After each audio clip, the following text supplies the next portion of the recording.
as long as you and your heart were consistent and you know that you gave it your all.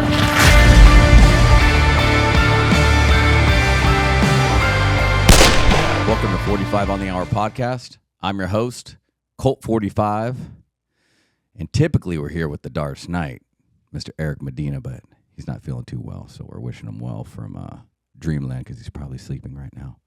But guys, we have a great guest today. He's actually a really good friend of mine, a guy I actually look up to a lot. We have a lot in common. We connect on a bunch of different levels. Been working out with this guy for many years. He's been through a lot of stuff, back problems. He's shredded at almost 50. He's got a phenomenal story behind him. And I actually just wanted to learn more about his past and how he became to be who he is today. So today we have the infamous, the amazing Mr. Brandon Feco. What's up, brother? I don't know how amazing I am, bro, but you are, I'm man. I'm here, man. I'm here. To me, you are.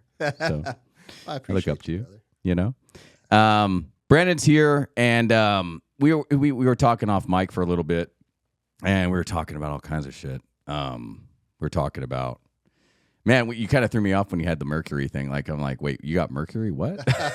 You know, like all that. But before we get into all the juicy stuff, guys, I just want to know more about your past, like how you became to be. I know that you do loans and stuff. I mean, that's kind of I think I got referred to you from someone, and then we started talking about that. And you've helped me through some crazy times with loans, like pulled off the impossible and stuff. And you were always there for me, even on a personal, like, because you vibe with people, and you could tell when someone's just trying to be there for you through business, and then someone like connects with you personally. And you're always been the kind of guy that always connect with me personally, And I know when people are just, and I don't mind it because I do business, I'm a businessman, but I can separate the idea of like, okay, this is just a business relationship, because I'll sometimes push that boundary of, is this personal or is this business only? And realistically, it's one of those things that I like in business, is to have more of an interpersonal relationship. I like to have something that connects me with you, because if I'm doing business with you, then I know that I can open up to you about things, and we can connect more personally on other things. And it makes business go better when you're connected personally, I believe. So the people that you do business with, I have to trust, for me, because they have access to all your personal information. They know more about you. You end up becoming vulnerable to people. And that's why you have to have a good interworking connectability with people. I don't know if you'd agree on that or whatever, but anyways, tell me a little bit about yourself, bro. I mean, people don't know who Brandon is. I want them to know who you are. Like, just tell me from the beginning, like, how did you start? How did you become where you're at? Just tell me a little bit about yourself. Well, all right. A little bit about me. Honestly, it's funny because I hate talking about myself, but I'll clear my throat real quick here. You're good, bro. Just getting over this cold, so bear with me. Clear my throat. So, dude, I got into sales when I was like 23. I was going to college. I was kind of burnt out of college. My heart wasn't in it, and so I got my AA. Didn't quite finish my bachelor's, and I got into sales. I was selling cell phones, and it was through Pac Bell Wireless. It was like when these guys first came out, the technology. It's called GSM technology, and it's the new digital. It was the new digital because they were transitioning from Verizon's like analog wireless to this new digital, which totally sucked.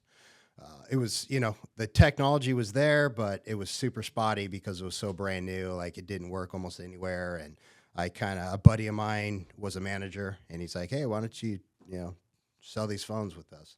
And so it was Pac Bell Wireless. They put us through a bunch of training, sales training. And once you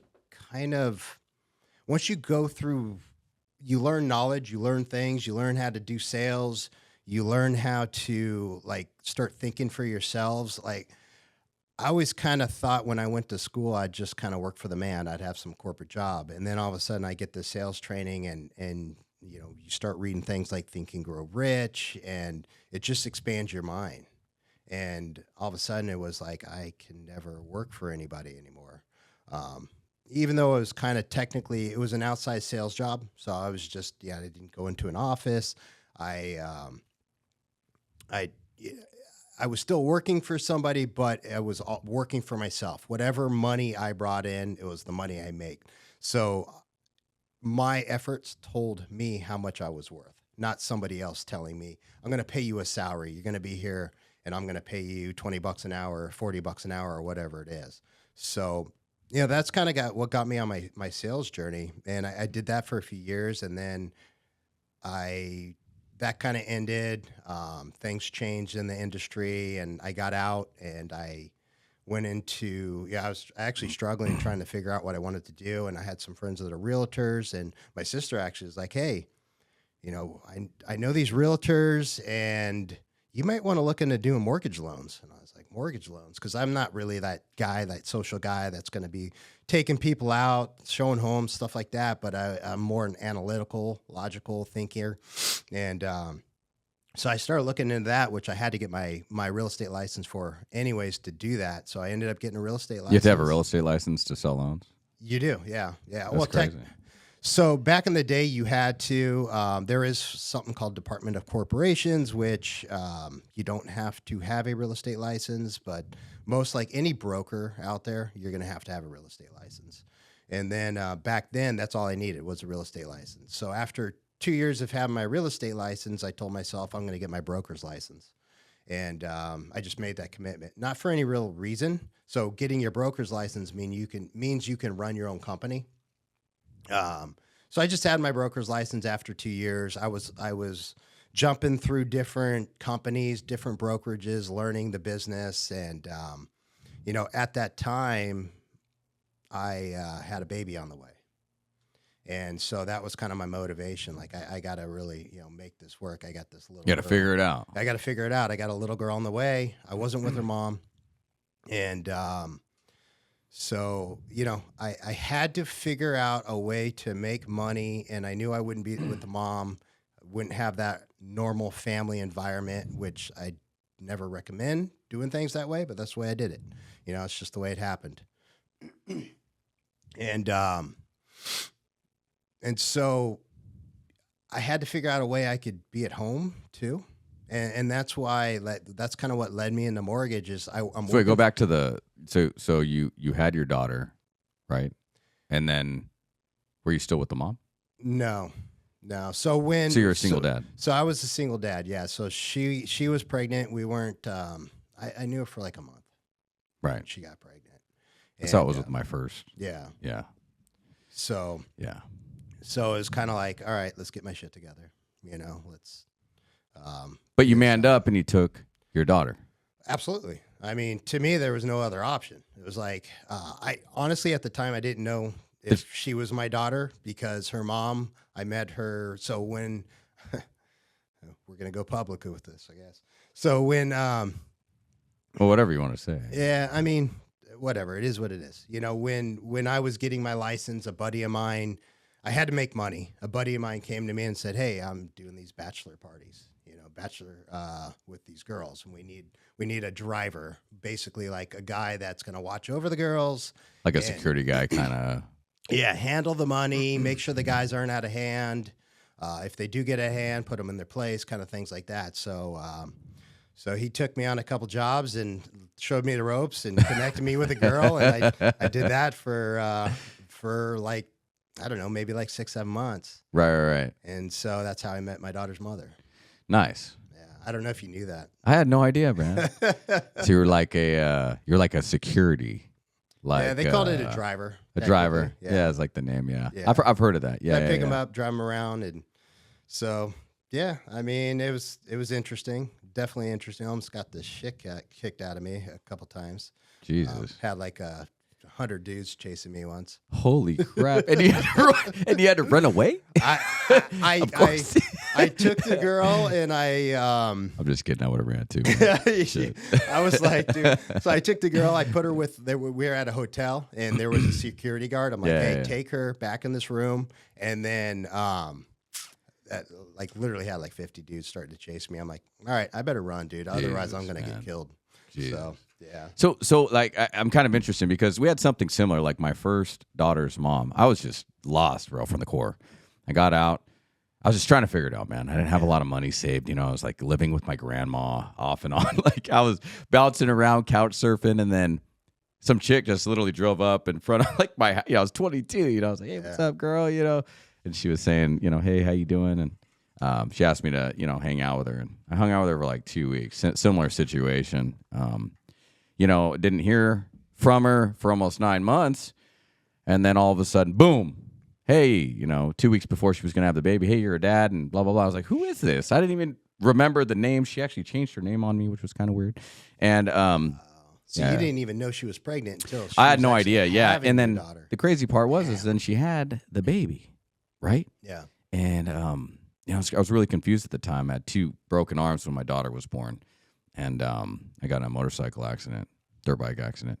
And, I remember her telling me, calling me over and over again on December 29th, which is my daughter's birthday. Hey, you need to come down here. I'm having the baby. But I was so confused. I was like, who is this girl? Like, not telling me for 9 months. All of a sudden, boom, I was a dad. I felt weird about it. Like, I felt like I had to be there, but like I didn't know what I had signed up for. I was young, you know what I mean? I know. Barely 22? 23, actually, I 23, think. Somewhere around there. Wait, So I was actually 26 when... My daughter's going to be 18 in a month. So 23 or 24. I don't know, something like that. Yeah. Anyway, so I ended up going to the hospital the very next day. And I saw her because I didn't want to regret it. I did miss the birth.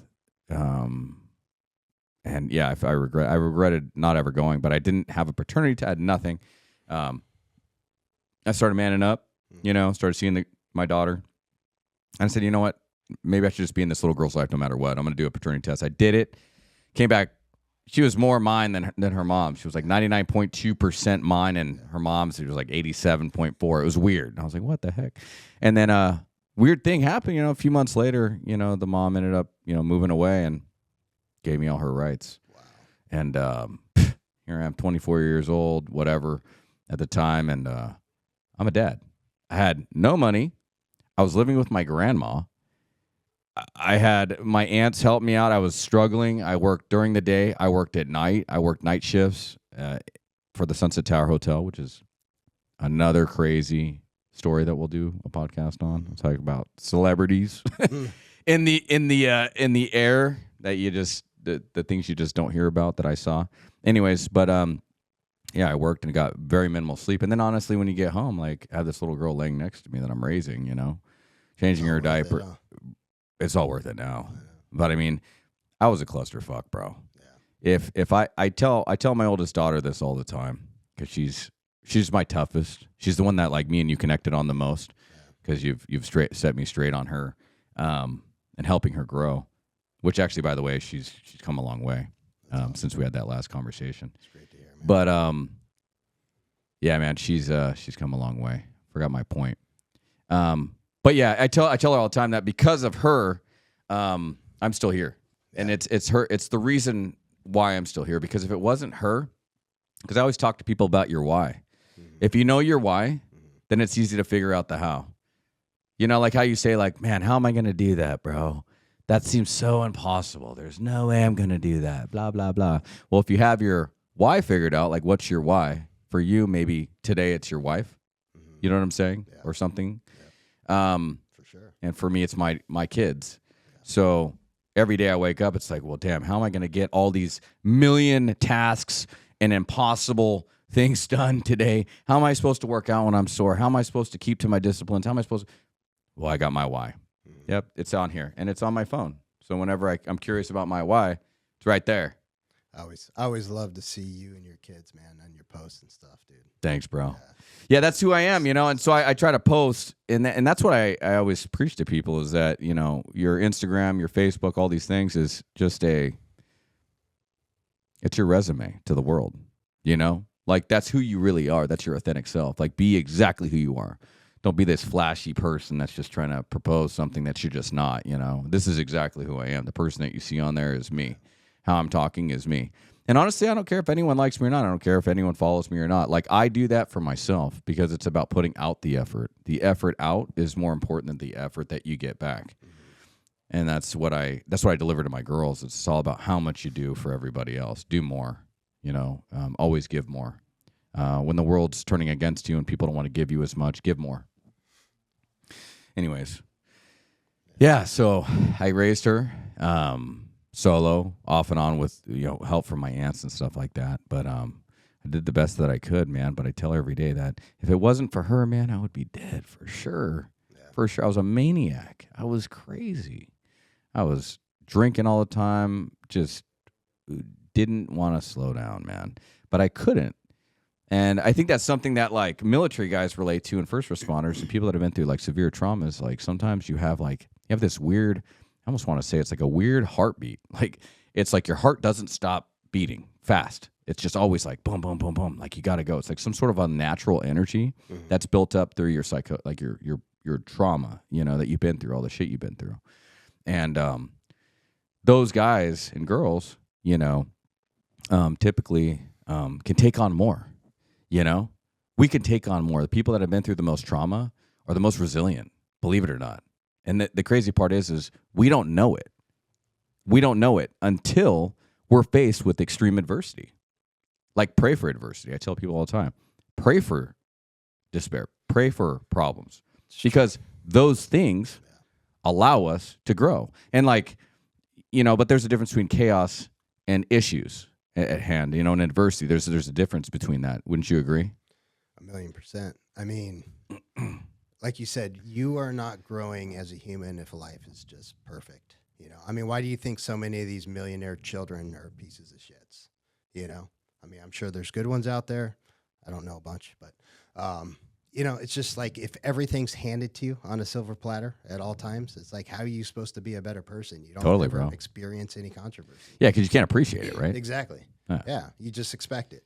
So that's it's hard to see that sometimes, and it's like you want to give your kids everything, but you also have to help your kids understand like you got to work for things in life to deserve things in life. And I think people forget that. Like if they have the world, they want to give their kid the world, but you got to kind of slow down and say, you do this and you earn this before I give you something. Even if you can give them a Mercedes or whatever, It's funny. Shaquille O'Neal just posted something. I think it was a few weeks ago. I don't know if you saw this. Do you follow Shaq or anything like that? No. Okay. He's an interesting guy. But he had posted something, and I guess one of his sons came at him and asked him for a loan. He's like, okay, well, give me a business plan, and then we'll talk about a loan, and you're going to pay me interest. Yeah. He's like, but Dad, he's like, we're rich. He's like, no, son, I'm rich. He's like, you're not rich. I'm rich. Yeah. He's like, I'm not giving you shit. You're going to earn everything that you have. Good for him, man. That's cool. And it was like this whole thing, and there's a whole story on it and whatnot. But his son actually stopped talking to him. And they're like beefing about it or something like that. But I actually admire the shit out of that. Yeah. I mean, and I do the same thing for my daughters. Yeah, that's good. My daughters do the exact same thing to me. They're like, well, Dad, we're doing okay. And it's like, yeah, but we're like, I'm doing okay. Mm-hmm. You're not doing okay.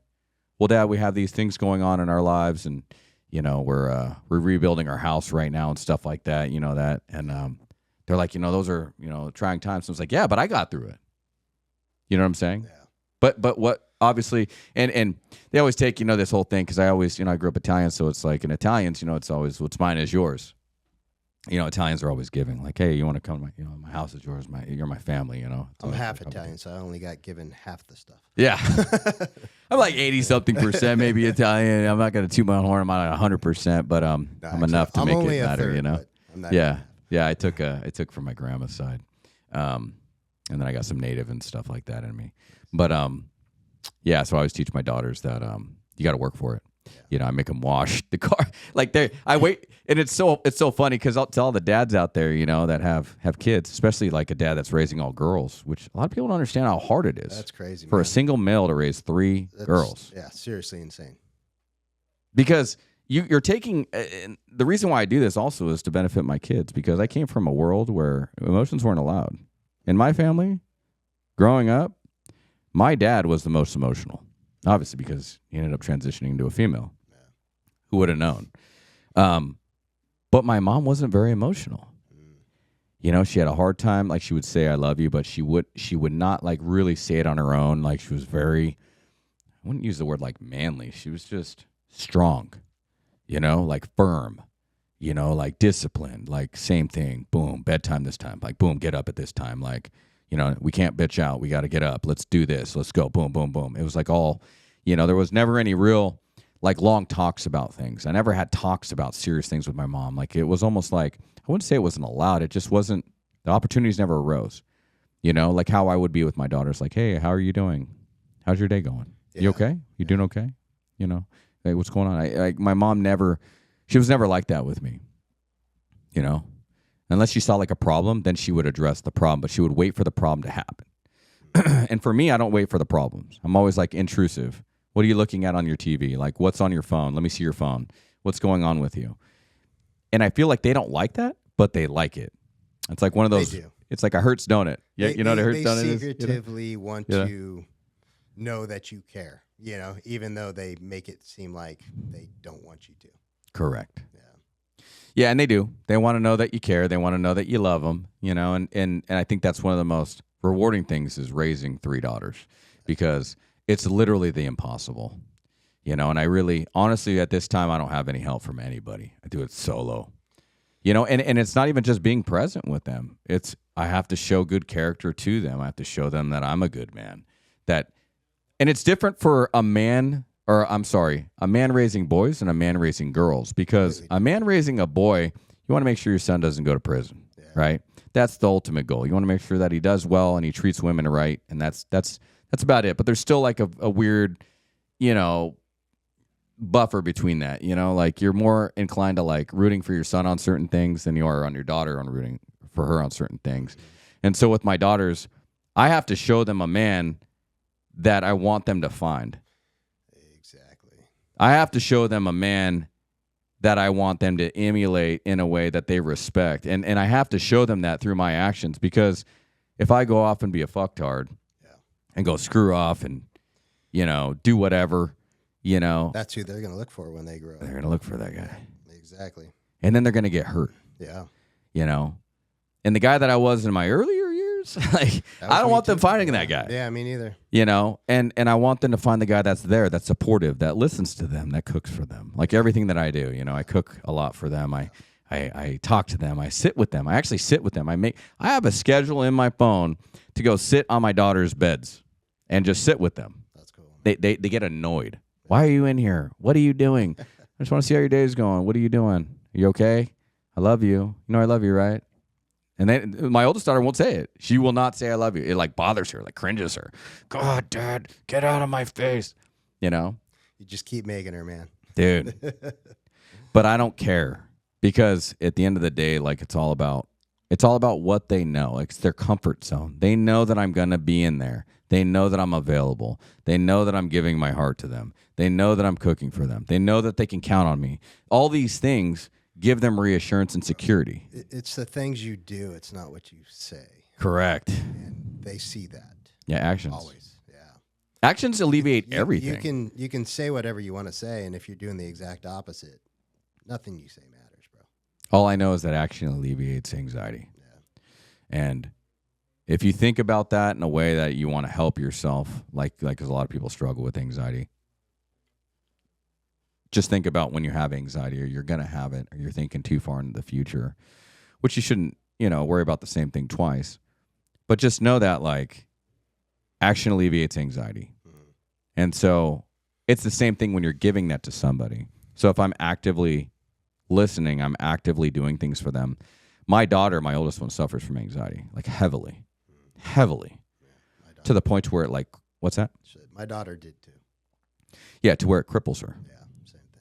Yeah, it crippled her so much where she's talked about like insane things, stuff like, wait, why are you even talking like that? Like, where does this come from? I talk to her like I'm her friend, you know, like not like I'm a parent when she's in those modes. And I always go like, why do you talk like that? Like, where does that come from? Like, why are you talking about these things? Well, because you don't understand. You just don't get it. All right. Well, I don't understand. Why don't you make me understand? Why don't you give me the details? You know? and we go down that road and we talk. And then sometimes like I get it. And then sometimes it's like it gets blown out of proportion and I'm the worst guy in the world, you know? I know that. Yeah. And so I think the most important thing, if we're talking about, you know, dads to daughters, because I think that's what we're on the verge of here, is because we both have daughters, is what do you do to keep them in check? Like how does dads out there that have children, especially daughters, maybe men raising daughters, how do you keep, like, what do you do? And especially if you don't have emotions, like what if you're learning emotional stuff? Because it's hard for us as guys to learn. Like, what do you do? I think what you do is you just stay consistent. Right? Consistency is the most important, no matter how they turn out, no matter what happens. I see a lot of mistakes parents make is, mothers and fathers, is if your daughter does something bad or, something that you don't like, they withdraw the love from them, and they make their daughters feel like they're not loved. Like, you're bad. So you're saying when they're bad? Yeah. So when the kid is bad? When the kid does something bad, okay, the parents will kind of withdraw their love. And I see that happen a lot. You know why they do that? Why? It's because it's control. Yeah. They don't have control. But you have to make sure your kid always loves you no matter what. And that, I think, is when looking back on... That you love your kid no matter what? Absolutely. Right. No matter what they do. No matter what they do, I love you, but there's going to be consequences. And that's like, don't ever make your child feel like they're a piece of shit or, they're disgusting. And that's coming from my past of... Mine too. I was about to relate to you on that. And, it's like, hey, I love you, but I don't accept this. And that's the most important thing. It's like, there's going to be consequences, and just always let them know that you love them. And because my daughter didn't have that from her mother, and it really was challenging for her. And I just, I obviously I'm not a perfect person at all. I did my best, and I'm not here pointing fingers at all. But, no matter what, I just always made sure that she knew I loved her, but there's going to be consequences. And I think parents forget that sometimes. It's like they completely withdraw and don't talk to me, and they won't even talk to them because they're angry. And, okay, I get it if you have to take a moment because you're either going to explode on them or, you take a time out for yourself, and then you come back and have that conversation. But having those conversations and going back when you're calmer and discussing like, hey, here's what happened. Here's why you can't do this. And these are the consequences for that happening. And I love you, and I get you're human and you're going to make mistakes, and I'm your parent. And I'm here to kind of guide you as you grow older. What's the biggest thing that you learned from being a parent as far as like having a daughter sense? Because I know that we relate on that most. What was it that worked for you the most? And by the way, we're all imperfectly perfect people. Yeah. Okay? Me, myself included. Before you answer that question, when I was trying to figure out how to be a dad, I asked a lot of people to help me. A lot. I went to my sister, my mom. And honestly, like I got a lot of static from that. The help that they were giving me was help that was probably not good help. It was like it's like a Band-Aid. They was always give me Band-Aid help. See, I'm super fortunate because my sister is a very strong, smart individual and like super good with kids. Like kids are her life. And so she was there to always help me, and I would get a lot of information, feedback, how to parent, things like that. Sometimes I listened, sometimes I didn't. And, but I did try to keep an open mind for the most part. There was times where I was like, well, no, I'm going to do it my way, but she always gives, she's a pretty intuitive person, and she always gives really good advice. So yeah, I'm fortunate. I know not everybody has that. As you said, maybe you got the wrong kind of help. So I tell everybody from what I've learned, when you're raising kids, always get 3 different opinions. Pick 3 people. Don't pick 10. Don't pick 5. Pick 3, okay? Pick 3 people that you admire, whatever it is that their class is that you admire for, right? So, for example, if it's parenting, I'll look up to 3 different people. So I've always admired you as a father. I've always admired, I have a couple other friends and one older guy that my Uncle Joe, that I've always admired. He had 3 daughters, successful daughters. They're all married to the same guy to this day. They always have nice. Kids. They're happy. They're my cousins. And they live a great life. They all live in the same city. They all moved to Utah, and they all moved out there. And I look up to my uncle greatly because of that, because he did something right. And I always go back to it, and I always ask him, and he just is just one person. I was always like calling him, like, hey, she's telling me she's going to leave the house. She's going to run away. I'm gonna lock the gate. He's like, let her go. Let her go. Mm-hmm. Just tell her you love her, and you'll be back. And keep your emotions in check. When you're raising daughters, you got to keep your emotions in check. As much as you want to lose your mind, you can't. Because then it shows that your mind is out of control. You have to show that your mind's in control and that what they're doing, they need to guess. That's how you change them. And then you work off of guilt. And I was like, wow, guilt? I got to work off of guilt. How do I do that? He's like, when they say shit that sucks, like my daughter used to always say mean things. She'd say mean and hurtful things. Like, oh, you're not a good dad. You're a piece of this. You have PTSD from the Marine Corps. You're crazy. Anything to just try to like stir my pot. She would even, get to the point of like trying to grab me or, one time hit me, because she was that upset. And I would always step back and I would listen to what my uncle was saying. And I would remember, all right, my number one mentor is telling me something. I have to listen. He always used to say, slow down your reaction time. Wait 7 seconds. And I'd be like, okay. Why? He's like, because you have a warning light going off in your car. There's something wrong under the hood. If she's saying something that's triggering you, it's not from her. It's not what she's saying that triggers you. It's from someone else. So whatever she's saying that's clicking, and all of a sudden you're like, boom, instant anger, 7 seconds. Let it ride. Hold your breath. Give it a second. Walk away. Disconnect from the problem. Come back. And then give her a guilt trip. Hey, what you said to me really hurt me. I don't know what I ever did to you that ever, got you to the point of saying what you did to me. And it hurts me deeply that you said that. But I understand that you're upset. But I just can't believe you would say something like that to me ever since I'm like the only person that's there for you and have been there your whole life. And I love you to death, but I'm going to take a step back. And you walk away. Let her ferment on that. Because that in itself will change somebody deeper than somebody that you're trying to physically move or, relocate or whatever. Like I always used to think of physical force because I grew up with trials from abuse, getting hit, like spanked and hit, and like that was, my mom used to back at me like, oh, shut up, Bo, like that's how I was raised, And there's nothing wrong with that in my book. That I think that like worked for me, but it may not work for the next person, Probably not a good way to raise a daughter. Right.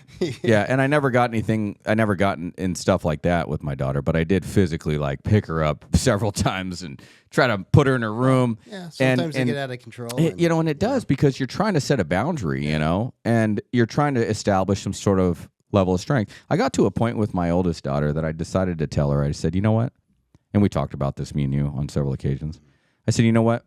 Do you want me to be your parent or do you want me to be your friend? Yeah. And she's like, what? I was like, yeah, you want me to be your parent or you want me to be your friend? Oh, I want you to be my friend. And she actually took that route. And I was like, okay, well, let me explain to you what both are. If I'm your parent, we're not going to agree. Okay? But I'm going to support you. I'm going to take care of you still. I'm going to give you rides to school. I'm going to give you money. I'm going to take care of you. I'm going to feed you. I'm going to all these things. If I'm your friend, it's going to be different. She's like, what's that mean? I was like, you're just going to have to figure it out. And so she's like, okay. I remember her asking me for rides to school. I was like, nah, man, I got to get going, bro. I'm your friend. I got to go to work, bro. She's like, wait, I got to walk. And keep in mind, she only lives like her school's a half a mile away. It's not, so she'd have to walk to school. And, we'd butted heads and she's like, all right, well, we need more groceries. And I was like, nah, bro, there's frozen stuff in there. Just warm it up. I don't want to eat frozen stuff, so I'm like, it's all right, bro, Well, what do you want? Yeah, you want me to be your friend or your parent? Dude, and then I remember getting up late, like just messing with her, turning on music at like 9 o'clock at night, 10 o'clock when she's trying to sleep on a school night because she likes to go to bed early. And I'm like, nah, bro, I got friends coming over, dude, That's kind of smart. I mean, it's like, okay, I listen to you. I'm going to give you what you're asking for. And then they realize, be careful what we ask for. Totally. And she's like, you know what, Dad? She came to me a few weeks after that. She's like, all right, Dad, I'm sick of this crap, this friend crap. We got to go back to being, a dad. You have to be a dad. I was like, oh, now I'm a dad. I'm a dad now? Okay, cool. That's Well, awesome. guess what? We're going to disagree on stuff. Because keep in mind, during the whole friend thing, she was like, hey, Dad, can I go to my friend's house? I was like, hell yeah, bro. Like, you can do whatever you want. I'm just your friend, remember? You don't have to ask me for permission. We're just homies, bro. I just went back like, we're on the block, we're just friends. But can I have a ride there? Oh, no, I'm busy. Sorry. Dude, I would totally give you a ride. Can you give me gas money? And then she'd be like, wait, I got to give you gas money? You're my dad. I was like, no. I'm your friend. Remember? That's and great, so man. we'd clash that. on that. Yeah. We did that for a few weeks, and then finally it took her a while. She's so freaking stubborn, man. Yeah. It took her a while, bro. And then finally she's like, I need money for my track. I need this. And I'm like, all right, bro. Do you want me to switch from friend to parent?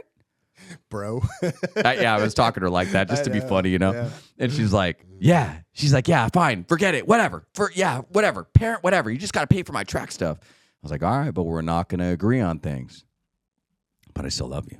Mm-hmm. And she's like, okay, Dad. All right. and then we hugged, and she's not much of a hugger. She's not really like a touchy-feely kind of person. She doesn't like hugging. She doesn't like saying, I love you, But I know. You just make them anyways, dude. Yeah. The other thing is you got to find their weaknesses. Mm-hmm. As kids, I've learned that you got to find the weaknesses and you got to find their strengths, right? Because everyone has them, everyone has their quirks. My daughter's motivated by money, my oldest one. Mm-hmm. My middle one is motivated by words. Like, she likes to hear things, like, hey, I love you. How are you? Oh, you're good. She likes to be conversative, very conversative, very smart, very wicked smart. My youngest one just wants attention. Yeah. She's 9. It's cool you recognize that, how they're all different. So different. You got to kind of understand that. It's like the 5 love languages, It's like, but you treat it as your daughter, as a parenting thing too. It's like, all right, this one likes gifts. This one likes affirmations. This one's like, likes physical touch, whatever you call and it. Weaknesses. And their weaknesses, yeah, for sure. Like my oldest one is completely unorganized. She can't stay focused. She doesn't know how to prioritize things. She's like very unorganized, but at the same time, with her thoughts, she's unorganized. But with her room, it's like extremely immaculate. And my middle daughter, her room's completely disgusting, but yet with her thoughts, she's completely organized. And then my youngest one is like a little hot thumb. Like, she's perfect, and all of a sudden, just one time, like, just something will happen, she'll just snap, boom, out of the, like, you don't like me anymore. But, just like, whoa, what just happened? I don't even know why are you going in the room? Don't talk to me. What the heck? We're just playing Uno. That's hilarious. Well, you weren't focusing on me. You were looking at the TV. Wow, what the heck? And it's like hot, cold, hot, cold, hot, cold, My daughter was like that too. So, but no matter what they do, how many versions of different personalities there is, the biggest thing for me is that they see consistency. Yeah.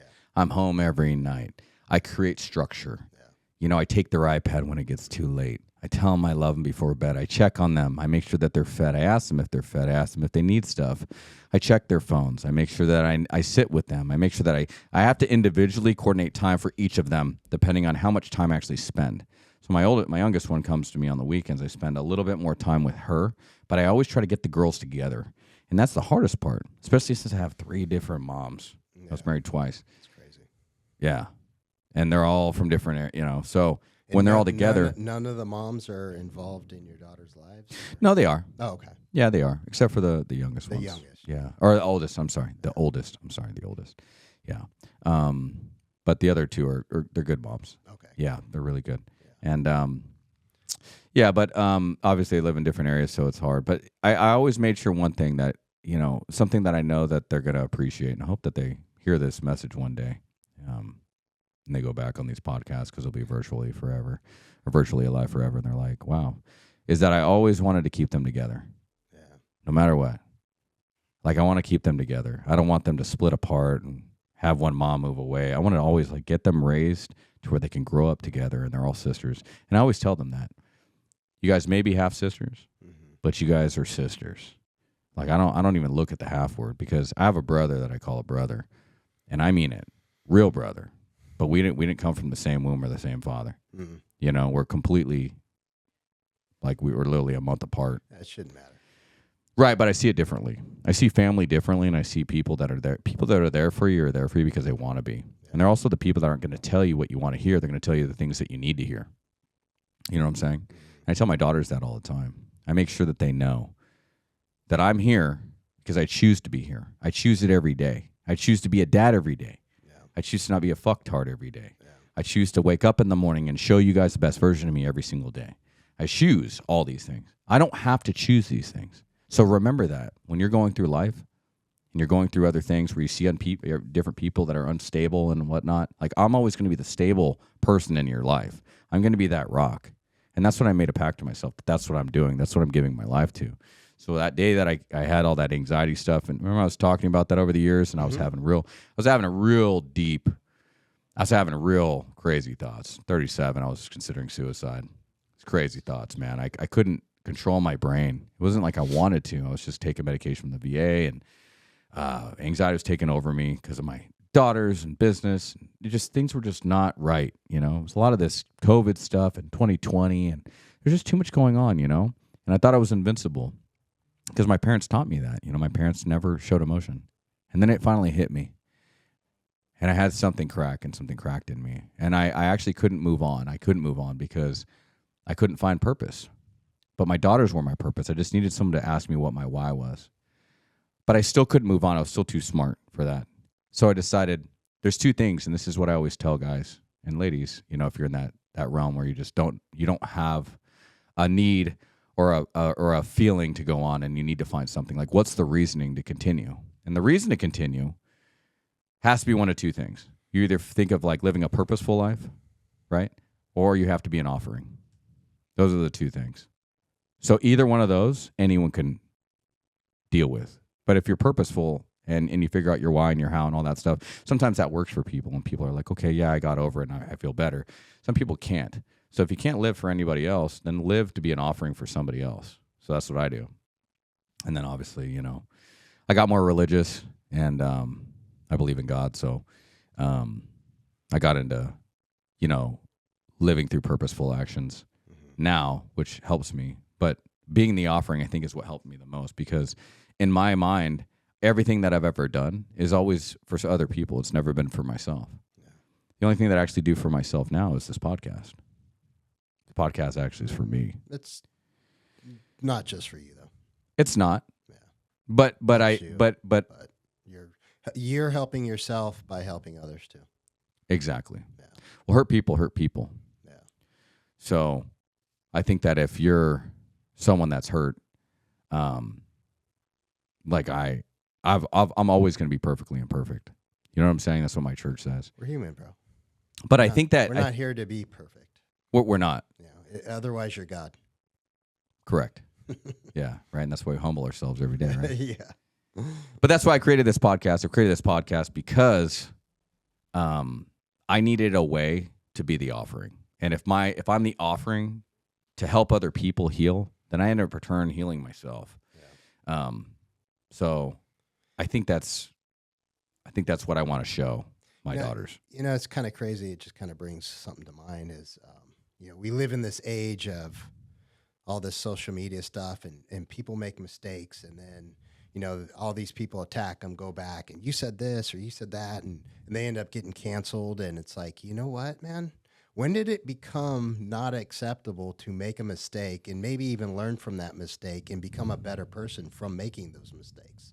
You know, but like they're trying to stop that from happening. Like everybody makes mistakes, and that is how we learn, and that is how we grow.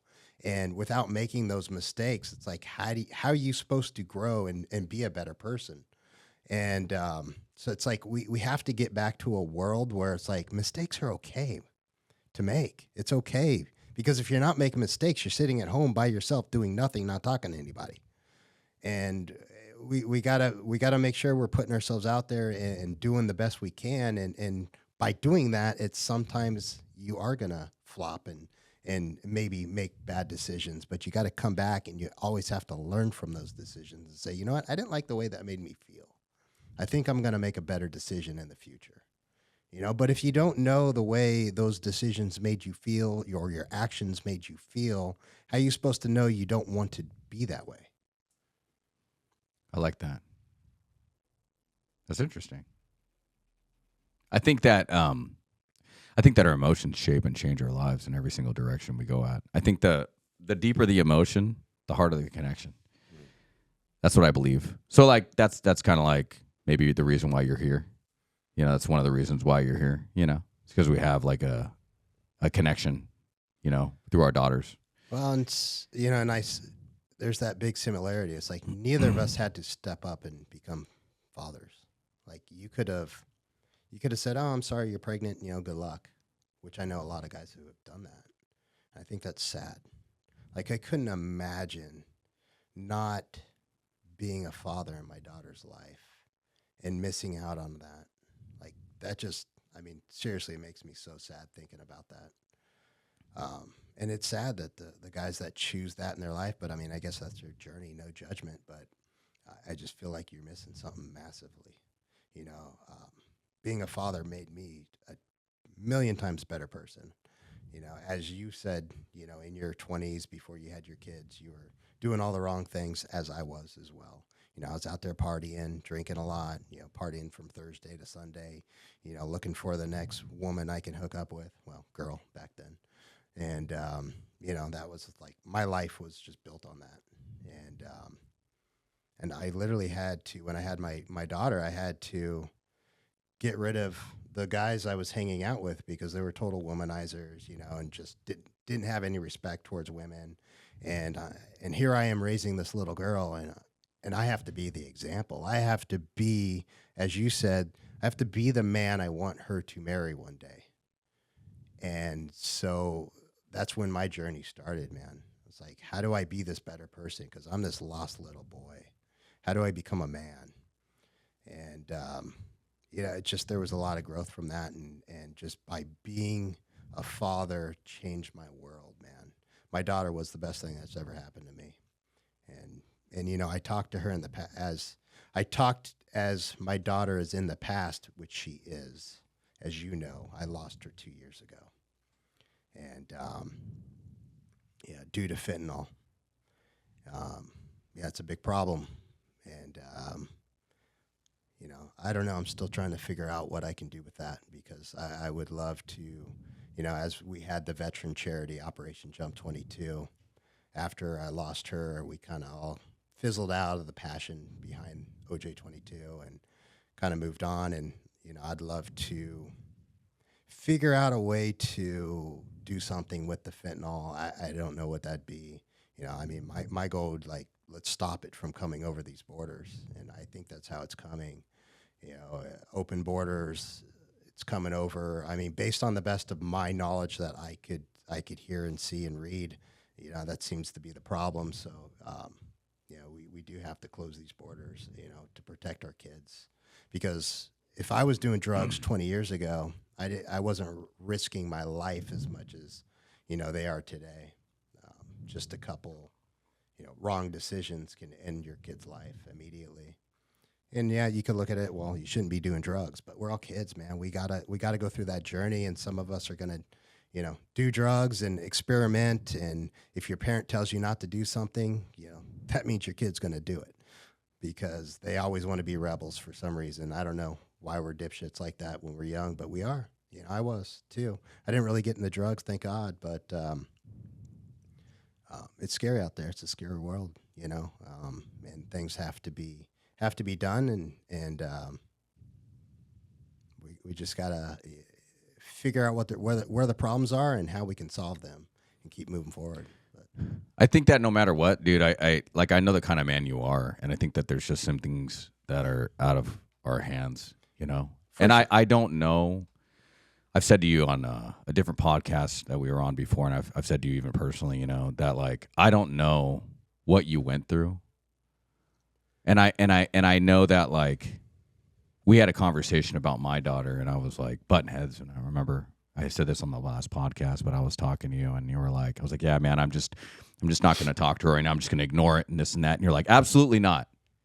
You're like, she's home right now. My daughter is not. You're like, go home and talk to her. And you said it to me like you were telling me like a father almost, like, or a big brother, get your ass home because I can't do that. you can do that. Go fucking home and go talk to her and figure that shit out. And the way that you said it to me, I was like, okay. And I remember leaving, like, and I was like, this dude just kicked my ass, like, without physically touching me. And I felt it, dude. I swear to God, I went fucking home, bro. And I grabbed my daughter and I was like, hey, I don't care what's going on right now, but I love you. You're my daughter. And I hugged her. I remember she was pulling away from me, and that's how she's always been. And I was like, listen, I'm never going to stop loving you. I don't give a fuck what you do. I'm never going to stop. I'm just like you. That's why we don't get along. Me and you are the same. Our brains are the same. That's why me and my mom butted heads, because we were the same, you know? And I just told her, you know, we all, and it's weird because my mom was like my grandpa. So you kind of see the, you know, it's like man, woman, man, woman, you know, it's like a trend, you know? And so my other two daughters aren't like either of us, completely different. But I remember what you said, and it stuck with me. And that's why I always tell people, like, you can be extremely hurt emotionally by an action or something that's happened in your past, a trauma, an extreme loss like you've been through, which you're a stronger man than me. Like, I don't even, I think about that every day, and I pray for pray for you to get through that, you know, and I pray with you. It's almost if like I'm going through it with you still, even though I'm not. That's probably selfish to say, but like I feel like I'm with you in your journey of healing. Because I have daughters, and I could only try to imagine. Yeah. And then that makes me want to be more connected to you. Our emotional journey, and a lot of people, doesn't start with just the healing process. The healing process comes from trying to change the past. So I always tell people, when you're going through something extremely traumatic that could have happened to you, you know, like I've had things happen to me, I always go back to the past and I think about the emotion behind it. Okay, could it have been that bad? Like, as worse, as bad as it was, like I remember it in my mind, I try to tell my mind, like, could it have been just slightly different? You know, it's like almost like that time that you got beat up, you know, because I've gotten my ass kicked before. How do you feel after that? If you're laying on the floor and you try to get up and you feel a little embarrassed, you know, you lost a fight, and then, you know, maybe you go into this spiral or something. I'm just using that as an example. But maybe you learned something from it. Maybe you learned to not want to be that weak anymore. Maybe you learned to want to be stronger. And then that's maybe why I got into jiu-jitsu. And that's why, you know, and I was always afraid of like the bad people. I was like, oh, the bad people this, the bad people that. I remember my mom always raising me. And then I went and tried to be the bad people, you know? I was like, okay, cool. So my whole thing has always been about standing up to fear, you know, fear of loss I've lost, fear of, you know, anything you could imagine that would probably steer people in the wrong direction. I've always put my face in front of it and just stood in front of it. And I've learned a lot from both sides of the fence, good and bad. And I know that there's no right or wrong way to live life. It's the way that you got to live life in the way that you wake up every morning and you're proud of who you are. Because at the end of the day, your conscience is always paying attention. It's observing every single thought you have, and it's paying attention to how you react to things. That's your conscience, okay? And your conscience is the voice of God. And that other voice that you hear that's telling you to do all this crap that you know is wrong is the devil. That's what I believe within my soul. And as long as I don't fight that, and as long as I go towards the good one, the good light, you know, the good, you know, actions, I feel a whole lot better every day. If I get home, I do the right thing for my daughters. You know, I'm not out, you know, fucking off with my friends drinking and shit, or I'm not doing this or I'm not doing that. I'm doing the right thing. No matter what happens in my life, no matter how much I get shit on, no matter how much they shit on me and like, oh, you're a bad dad, you're not doing enough for us, or whatever it is that I have to deal with emotionally for that day, no matter what, my side of the street is clean. And I think that's that's what helps us get through it. It's important to live life to think about everybody that enters my life. How do I be a positive influence on them and not the opposite? And if I could, you know, meet you on the street and maybe make a little bit of a difference and a positive, I think we're doing the right thing as human beings, you know, versus I see you on the street and look at you and say, oh, you're wearing a shitty shirt. I don't like that. It's like, I just left you with a bad experience. Why would you want to do that to somebody? What if, I saw you on the street and like, hey man, how you doing? That's it. And like, hey, it's a good experience. And then you go above and beyond that, with your friends and, what you just described, which you told me a few weeks ago or whatever it was, a month ago. And I never even knew I left that experience with you and made a difference in your relationship with your daughter. And that's what life's about, man. And like, it was awesome to hear that from you. And I felt acknowledged from that. And it's like, all right, I'm doing the right things in life. I don't have all the answers because obviously, I'm a father that lost his kid and there's a lot of mistakes there. And, I'm always going to go back and what could I have done differently? And maybe if I would have done this, like she literally OD'd on fentanyl 3 times. Jesus. And the third time got her. The first 2 times, we were able to save her. I mean, I wasn't there because she was living her life, and unfortunately, when she was like 13, she didn't want to live with me anymore because I was trying to discipline her. I was trying to be a father, and her mom kind of gave her more freedom, and so she would we kept trying to push her to come back, live with me half the time again, as she always has, and she would literally say, "I'm going to kill myself if I have to go live with my dad," because she just didn't want the discipline. She was resisting it in every way, but I was always there. I always saw her. I always talked to her. You always picked her up when she fell. I always picked her up. And through that experience of, she got on drugs. She had massive anxiety. She got hooked on Xanax.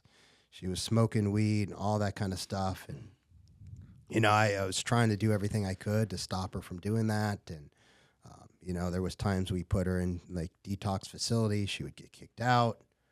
And she went into a facility and literally took a bunch of drugs going in there, and they found her in a room, blue, dead, not breathing. They resuscitated her, saved her life. I was actually in Texas when this happened. Thank God, I was coming home the next day, and then I was able to see her again, and I just knew this was the journey that we were going to be on. This was a constant battle. I'd get phone calls midnight, 1 o'clock at night, not knowing if it was going to be the cops, your daughter didn't make it. And, that happened for years. And that's, it's a tough way to live too. And I did get that call finally, from the coroner. My condolences, obviously, brother. Yeah, thanks. I the only thing it's like I don't know how to process remorse in a way. Like even at my grandpa's funeral, I had a hard time processing remorse. I almost laugh a little bit. Yeah. Like it's a weird. Yeah. I laugh in myself, because I'm so uncomfortable. Here's the thing, bro. It's hard to lose somebody while we are on this earth because we miss them so much. I don't get to hug her anymore, but I know she's with me. And if we know we are infinite beings, we are eternal spirit, it makes things different, okay? We don't just die and disappear and that's it. I know I'm going to be with my daughter one day. Now, is she my daughter in the non-physical, in heaven, whatever your beliefs are? I don't know. Probably not. Spirit is not physical.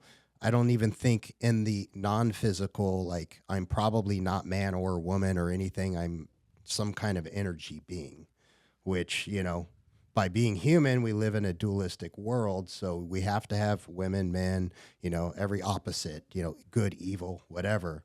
But in the non-physical, one way or the other, I know for a fact I will be with her, whatever that looks like. I'm not attached to. And I just know that. I know that deep down inside. I believe you. I have done some things, plant medicine, whatever you want to call it, which took me out of my depression. 5-MeO DMT, and basically that takes you to God, man. You get to experience the love of everything and what God really is. And I don't know, you could sit there and say, it's just some drug induced experience, but it sure the fuck doesn't feel like it. And I will tell you, it changed my life. And I couldn't even get off my couch before for like 2 months. And it just happened. Like, I didn't even know what this stuff was. I've never done any kind of psychedelic in my life. And a buddy of mine came to me and I said, this is my calling. Like, this is God reaching out and giving me a solution. So I'm not. It almost makes you like hallucinate, right? So I'll tell you what it does in a sec. But, you know, this is my way of not being this depressed human being for the rest of my life. My sister lost her son and she was depressed she was depressed for like 5 years. And I'm like, I can't do that. I'm going to lose everything. I'm going to lose my wife. I gotta get through this. I got to do whatever it takes to get through this. And, you know, I tried those like group things online. And I just didn't want to talk with a bunch of people talking about how sad they are. It didn't help me, you know, at all. And so this opportunity came up and so basically you literally inhale the stuff and your soul goes out of your body. And, you know, I saw basically like colors that don't exist on this planet and a lot of the geometric shapes and stuff. And then then I was just in darkness. There was no visuals, no nothing, but it was all about feeling. It was all about knowing. And it's like, you know how you get up and you just hop on the floor and you walk. You know how to walk. You don't even question it. Well, that's how you know what God is now. That's how you know that we are all one. Okay, I see what you're saying. And just as much as you just wake up and walk on the floor. Wow. And it lasts like 20 minutes and stuff. And, you know, I don't think it's for everybody, but it was. Did you panic at all? My body was doing something completely different than what I was experiencing. So what my body was doing, because I had people around me, it was like a ceremony, like a shamanic ceremony kind of thing. Yeah. I've heard of that. You know, breaths, meditation, set intentions, all that done in a super safe space. And you got to be very careful with that stuff because, you know, bad things can happen. And my body was flailing. I was screaming at the top of my lungs. Like, that's what I was told. Like, because you were afraid? No, it's just that was the release. I don't know. That's what my body chose to do. Like, through breaking through the veil. You know, it's like, I think your body resists, or some of us do. And, you know, maybe some that are more connected spiritually than others. I mean, I've been meditating for the last 20 years and, you know, I feel like I'm a pretty spiritual guy, but like there's a lot of stuff going on that I was holding on to as well. And after that experience, I was able to feel the love. Like I can't even describe the feelings. I've heard of some of those acts, and I've seen like videos on YouTube and stuff. And it's pretty intense. It's super intense. And there's just like, my best description is like, I got a nuclear bomb of love. Wow. Like, that's how intense it was. And you're better because of it. And I'm a much better person. So let me take you back. So if there's someone going through the same thing out there, and this is a video or this message catches somebody, what would you be saying to them right now? If it just happened like recently, what you went through, would you say to go straight towards that? Or would you just say, like, how would you help someone get through it? Because I believe that the biggest traumas that we deal with there's a reason for it. Like, nothing that's happened to us is a coincidence, no matter how bad it is. I believe in my heart that everything has a reason. I believe that the reason why I do this podcast, I believe that the things that I've done in my past, everything that's happened to me up until now is to help the person that needs my help now that I used to be. That's almost like a godsend. Like, God needs to pick certain soldiers, right? Or like, you know what I'm saying? Like the strong. He goes, all right, you're the strongest. I'm appointing you. You're the offering. Go over here. And then now I'm sitting over here. You're going to go through all this shit. When all these people don't have it as bad, I'm going to put you through all this shit because I'm going to use you later, right? And then once you decide that you're going to, you know, give yourself to him and you're not going to fight him anymore, then you now are used as almost like a tool. Like you're almost like a godsend, like almost like your soul's opening up with like some sort of like a ray, you know, like you've been through all this stuff, and it's like now you're able to heal through giving, right? Yeah. I don't know. So if you're one of those people out there and you're dealing with something similar, what would you say to them? Like, how do they get through something like this, or even something similar? I mean, I never want to recommend to anybody to do that unless you feel like you're called, because it could be harsh, you know, it can be dangerous. But if you feel like you're willing to do, like I was in a place where I am willing to do whatever it takes to get past these feelings and, Rock bottom. rock bottom. Yeah. Like I didn't want to live anymore. You know, I didn't want to live without my daughter, man. And I want to touch on that for a second. That's actually where the biggest change occurs. And there's tons of scientific proof towards that. Yeah. There's videos on that. Men that I've respected and seen and I've witnessed. Rock bottom, when you hit rock bottom and you know it's your true rock bottom because you're extremely alone. You don't feel like you have anybody. You just keep getting this deep, dark space and literally jumping into that black hole in the ground that has you don't know where it's going. You're ready to jump in that hole. Right before you leap is when real change occurs. That's when the biggest change occurs. And that's what happened to me, which is completely different than obviously what happened to you. You had loss. Yeah. But for me, I took on too much and I started having panic attacks. And then I got into medication that I thought was supposed to help me through the VA. And then it ended up reversing. And then I started having negative thoughts and suicidal thoughts. Well, and that's some of the biggest mistakes I think that people do is they turn to pharmaceuticals. Right. And Western medicine. Those don't help, man. Those are a Band-Aid. Right. And you're never going to get past what you're going through, you know, and not to mention, are they just a Band-Aid? Like they physically mess you up over time and they make you a worse person eventually. But what I chose to do was a one-time, well, 2 times. Second time was harsh, but a 2-time thing. And I don't ever have to do that again.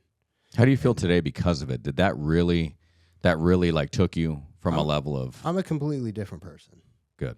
Like completely like I'm the kind of person, I'm a weirdo, dude. I want to know everything and I question everything. And it gave me some answers that I would have never had. Now, I know some people can just achieve that through meditation alone. I never got there. I've been meditating for 20 years and never could get that deep. Some people can. But yeah, it gave me answers that I get to live the rest of my life. If I die tomorrow, I'm okay with that because I'm not afraid. You know, I know where I'm going to be. They say the hardest part about death is actually going through the process of death, not the actual death itself. Crossing over, it's not. Crossing over. Yeah, I don't know. Crossing over is easy. It's like flipping over and then you're awake again. I would imagine. I mean, that's just from what I hear. Yeah. There's things in the Bible that say something similar. And I've looked at like a lot of near-death experiences because I just wanted to know and believe like my experience wasn't just some drug-induced experience. And all the NDE experiences I've gone through, like probably 100 of them, you know, going on different YouTubes and stuff like that. But they're all kind of similar in ways. You know, it's like the love, the we're all one kind of experiences. Everybody has their individual differences. Some people, you know, see their grandparents or stuff like that. I didn't have visuals. My daughter didn't come to me. You know, that's what I was honestly hoping for. Like I could connect with her. And I still want to, you know, I hope through meditation I can, you know, I don't know. You know, it's kind of interesting. She was always into numbers and stuff like, you know, multiples like 222 on the clocks, like it's 222 or it's 1111. She always pointed that out through life. Like she was very wise. She was this very, like way wiser than me. as this kid. I mean, at 5 years old, there was things she knew and did where I was just like, what is this little human being's interesting. And everybody always said she was like an old soul, whatever that means. Yeah, now in the last like year or so, I'm always seeing those numbers, those like 222 or whatever, 1111. I'll just look for some reason, some random time. I'm just looking, I look up and boom. That's not a coincidence. I don't think it is, man, because I've never seen that my whole entire life. And all of a sudden now I do. So it's really interesting. I mean, I feel like that's my daughter, like, hey, I'm here, you know? And I hope it is. I have to believe it is because it makes me feel better. Those are little signs. Yeah. And I do believe we are capable of giving those signs. She may not be able to come down as a spirit and I can actually look at her and see her and she could talk to me. That's probably not going to happen, you know? So I maybe some people it does. I've seen, you know, she was actually into those mediums and stuff like that. And throughout her journey, I tried to bring her to regular psychologists and stuff like that. And she didn't gravitate or jive with any of that. And, my sister kind of turned me on to this medium, life coach type lady. And so I had her working with her and, you know, they did make a lot of difference, but, it just wasn't enough, you know? And the one lady told her, if you didn't stop doing drugs, you're going to die. You know, she warned her. And, yeah, I don't know. I don't know if all that stuff is true in a Christian sense. Some people look at it as demonic. You know, I just think we're all human and anything's possible. And I don't judge that as like it's a demonic thing or evil thing. It's just some humans are born with an ability to see beyond the veil for some reason. You know, and I think that's a gift. It shouldn't be bad. And if they're using that gift to help and she has saved kids' lives, you know, just not my daughter, but, you know, if they're using that gift to help others and save lives and stuff like that, how could that be bad? You know, and even in Christianity, they say like the psychedelics or whatever, never do that kind of stuff. But why? If that actually brings you to God and makes you a better person, why would you not do that? You know, I'm not saying everybody should go out there and do that at all because, like I said, you want to be called to it. You want to really know that you're doing the right thing for you. Because I have heard there has been like people that went crazy from doing shit like that. It's probably more on the rare side, but I guess it happens. You know, and I actually, the second time I did it, I didn't do enough and I got trapped with my ego. And in between kind of that, and instead of expanding, I went in and so it was like, instead of colors, it was black and white, like spider webs. And I just shrank. Like I felt like I shrank to the point of where nothing was, you know, like the seed of nothingness. And then your body like encapsulated. It was weird. Yeah. It was the weirdest thing. That's crazy. And I got trapped in my ego. So then all this insecurity, because I my whole life, man, I've been a pretty insecure person. You know, I don't know if you know that about me. I've struggled with lack of confidence and things. You know, obviously I'm a different person today, but those are things that I had to kind of learn to get through. Well, you're not alone, man. Yeah, I'm sure a lot of us are like that. But, you know, and I never gave up. Like, I'm going to, you know, keep doing these self-help courses and whatever. And every little thing I did just made me a little bit better. That's all it is, man. You know, and it just a little bit. But you don't want to get stuck in just self-help, and that's all you do. It's like you got to put that shit in action. Correct. And you got to make differences. And well, confidence is just action-based. That's all it is. It's just continuous action. And it's true. It's like, it's just like that thing when you put your hand in the hole, you know? That's why I started skydiving, paragliding, got my pilot's license, like all those little actions, you know, and started my own businesses, and all those little actions just gave me a little more confidence. As I was like, dude, you could fucking do this, because I would have never done that shit when I was in my 20s, dude. I didn't think I was capable. I told myself in my 20s, I always had a goal of getting my pilot's license, but you're not smart enough. You can never do that, you know? And finally in my late 30s, I gave that shit up and you know what, I'm going to do it. And I'm the kind of person, if I really truly commit to rad, bro. something, I'm going to finish it. And, just like the gym became my obsession. I was this kid. I weighed 115 pounds, and, I became obsessed to not be that little tiny boy anymore. I wanted to learn how to be a man.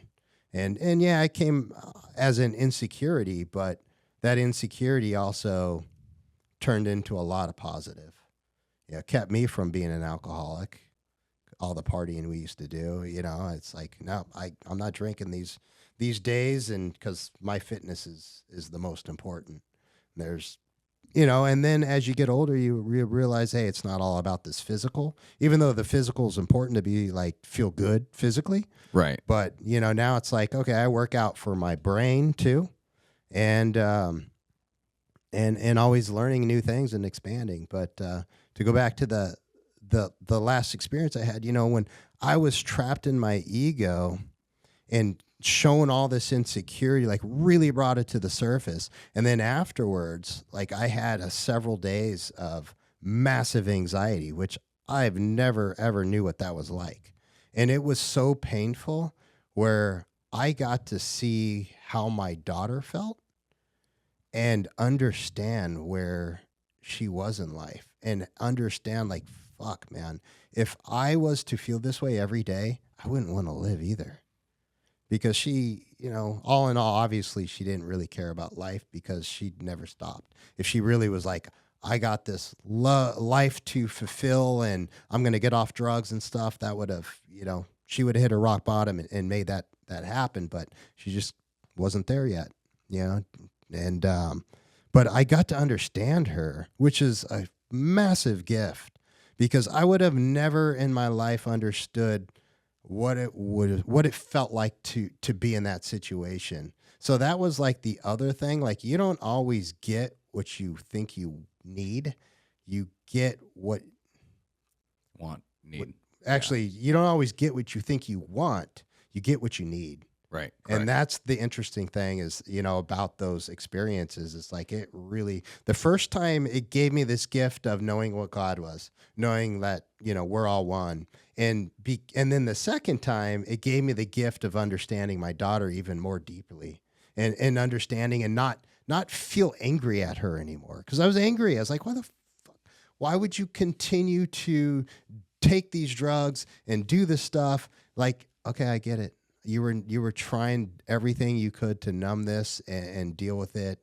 And I understand how hard that would be.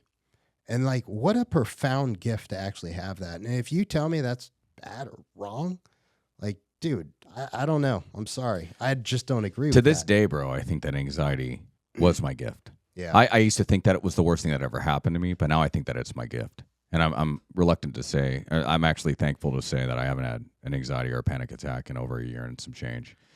And so, but the reason why I tell you that is because anyone that's listening out there has to know that you can heal. You can heal. Like the feeling and the pain that you feel from anything in your past, anything that's happened to you, God forbid loss, like in your situation, God forbid how you're raised, trauma, through combat, through whatever it is that you dealt with, you can heal. You can. It's possible if you do the work. And you will feel differently than you do right now. And I guess that's what I'm trying to say. And I don't know if you agree with me on this or you relate, but the whole purpose of the things that we've been through, I think in my eyes, is to help other people heal, because that's what gives me purpose to live. Yeah.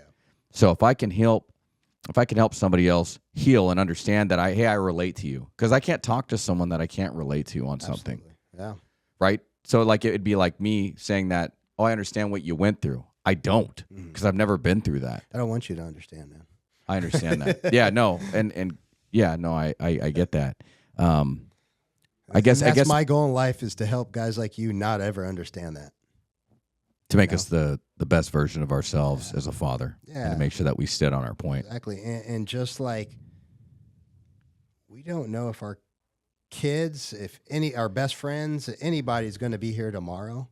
So just like, why would you ever withdraw and not not be there for those people that you truly love just because they maybe pissed you off, and you got that. And then you went back to your daughter and said, you know what?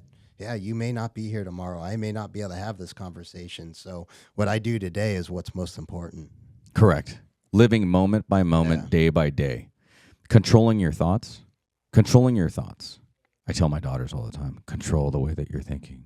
Control your emotions. It's hard for people to understand that because people think that their thoughts are them, where your thoughts are not you. Your brain is going to think really negative shit. And once you realize, like, you don't have to engage in that. You can choose to, or you can choose not to. And you can say, all right, thank you, brain.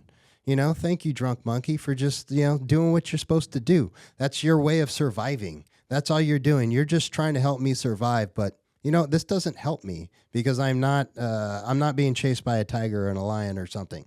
I'm not going to engage in that. I acknowledge it. I see it, and I'm just going to put it aside. There was many times in my past where I'd get super, super angry, and I just these flashes of visions of my fist going through the wall. And I realized like I would engage in that in the past sometimes and stick my fist through the wall. And then as you start realizing, dude, I don't have to, okay, that flashed in my brain, but no, I'm going to put that aside, man. I'm not going to go there. I'm not going to allow that anger to creep in. We can catch it, dude. And it's a practice. It's not easy, but it's totally doable. Healing is all based on how much you know.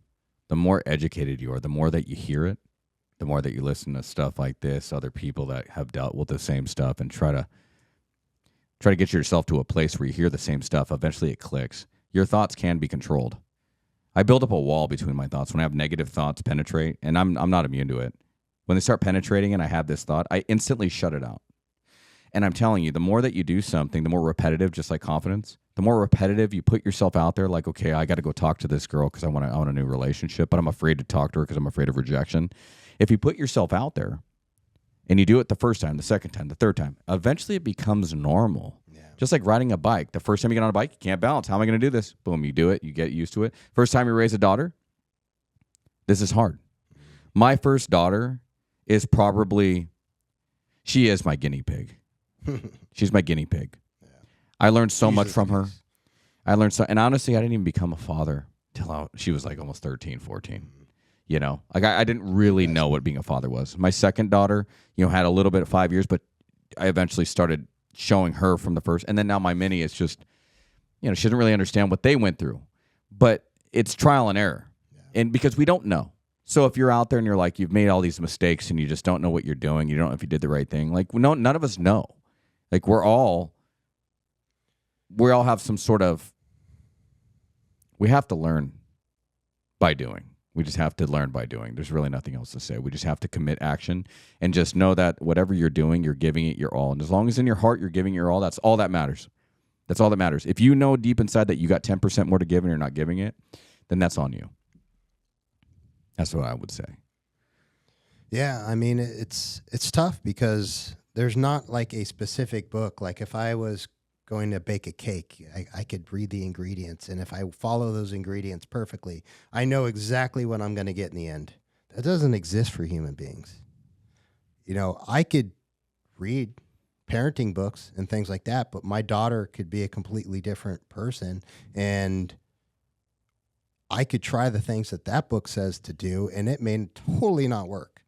We can read all the parenting books we want, but the only way to know how to be a parent, to know how to raise a better child, is by diving deep, doing the best you can, giving love no matter what, and just fixing. Realizing if you make a mistake, and you go and talk to them hey, man, I'm sorry. I'm a human being. I know I'm your father, but I'm not perfect. I've had those conversations many a times with my daughter. It's I'm not perfect, and I'm going to make mistakes as I go, but I love you, and, I am so sorry, and I'm going to be a better father. I don't know how many fathers tell their kids that. It's they always want to put themselves on a pedestal, and, whatever I say goes, and you don't ask me questions, this is the way it is. It's what about having a conversation, treating your kid like they are a human, and understanding, helping them understand as we grow together, we're all growing together. You know, I may be raising you, but you're also raising me. Totally, man. You're teaching me I how love to be that. a better person and a parent too. You know, Dude, I love that shit. That's fucking awesome. What do you say? What do you say? I didn't really get across that. Like, what do you say of someone that's going through something similar to the stuff that you've been through? They're sitting at home. They need help. They're just like, man, I don't know what to do. I don't know if I can keep going. Like, what do you say to them? Like how do you help them? I mean, I know everybody's different, man, and it's tough. Like I'm somebody that's willing to put in the work and no matter what, never give up. Not everybody wants to do that. Some people just want to pop a pill and take the easy route out. But I would recommend not doing that. Don't take the easy way out. Like put in the work. I like that. Whatever that may be. You know, if that is where can they start? What's that? Where can they start? Where can they start putting in the putting work? in the work. Yeah. I mean, first, you got to start with your mind. You got to start with how you're thinking and acknowledge, like, this is where my head is. And it's tough when you're down, super depressed, like, to feed yourself with positive stuff. Sometimes it's like the last thing you want to do. But like a week after my daughter was transitioned off this planet, I went to the gym. I fucking started moving, dude. I could sit on my couch and do nothing and be absolutely miserable, or I can drag myself to the gym. And it was tough, dude. It wasn't easy. And yeah, I get it. I've gone to the gym my whole life, and that's my habit. But just getting in the gym, moving, like that was my start. Like and not to mention, lifting weights and all that, it creates endorphins and it can help with depression. That would be a really good start. And don't just sit there and drink your sorrows away. That's not going to help you. That's just going to prolong the pain. And, I was just fortunate. Things came to me. And, after the spiritual experience, which helped me massively, then from there, I had to start doing even more things. I didn't want to be sitting at home on the weekends. My wife has, she's an event planner, a wedding planner now. I actually started working with her on the weekends just to do something different, just to get myself going, because honestly, mortgage can be super, super stressful. I did take like 6 months off from doing loans because the stress was too much for me in the moment. I couldn't really deal with that.